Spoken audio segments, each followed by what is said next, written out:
कि उड़ीसा के अंदर जो चुनाव हो रहा है वो त्रिकोणीय चुनाव नहीं है, वो ट्रायंगुलर कॉन्टेस्ट नहीं है, क्योंकि बीजेडी और बीजेपी दोनों एक ही सिक्के के दो पहलू हैं।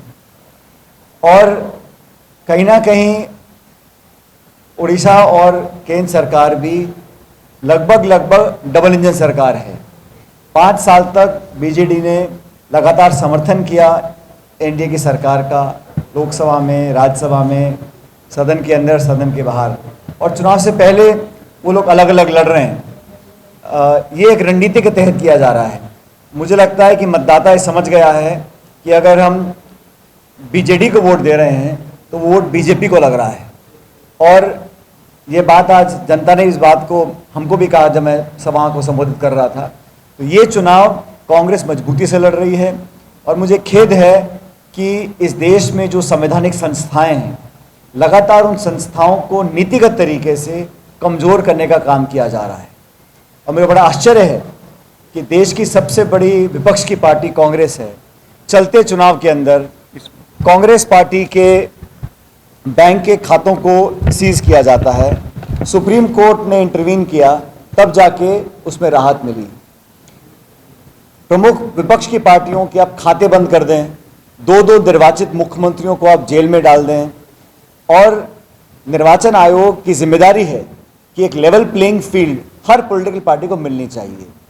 और इसलिए मैं कहता हूं कि 70-75 साल से इस देश में जिन संवैधानिक संस्थाओं को अलग अलग सरकारों ने पोषित किया है, आज उन पर प्रश्न चिन्ह लग रहे हैं, उनकी विश्वसनीयता पर, उनकी पारदर्शिता पर, और जनता की जो आस्था है उन संस्थाओं के अंदर वो कहीं कमजोर ना पड़ जाए, ये उस बात का चुनाव है। ये चुनाव में लगातार भाजपा के नेताओं को आके ये बोलना पड़ रहा है कि हम आरक्षण से छेड़छाड़ नहीं करेंगे, हम संविधान से छेड़छाड़ नहीं करेंगे। सवाल ये उठता है कि भाजपा के तमाम बड़े नेताओं को आके खंडन क्यों करना पड़ता है, ये सफाई क्यों देनी पड़ रही है।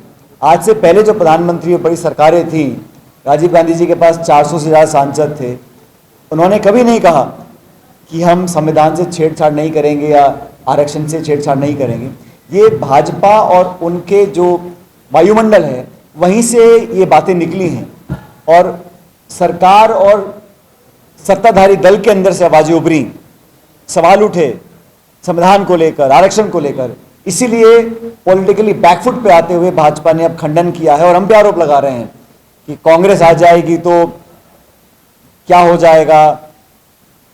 वेल्थ डिस्ट्रीब्यूशन की बात करते हैं। हमारे मैनिफेस्टो में स्पष्ट लिखा हुआ है कि हम गरीब परिवारों को आर्थिक मदद देना चाहते हैं, हम किसानों के जो फसल खरीद होती है एमएसपी पे कानून बनाना चाहते हैं, हम नरेगा का जो भुगतान है अभी 200-250 रुपये प्रतिदिन होता है, हम भुगतान को 400 रुपये करना चाहते हैं। 30 लाख पद खाली पड़े हैं, उन खाली पदों को, केंद्र सरकार के उन पदों को भरना चाहते हैं।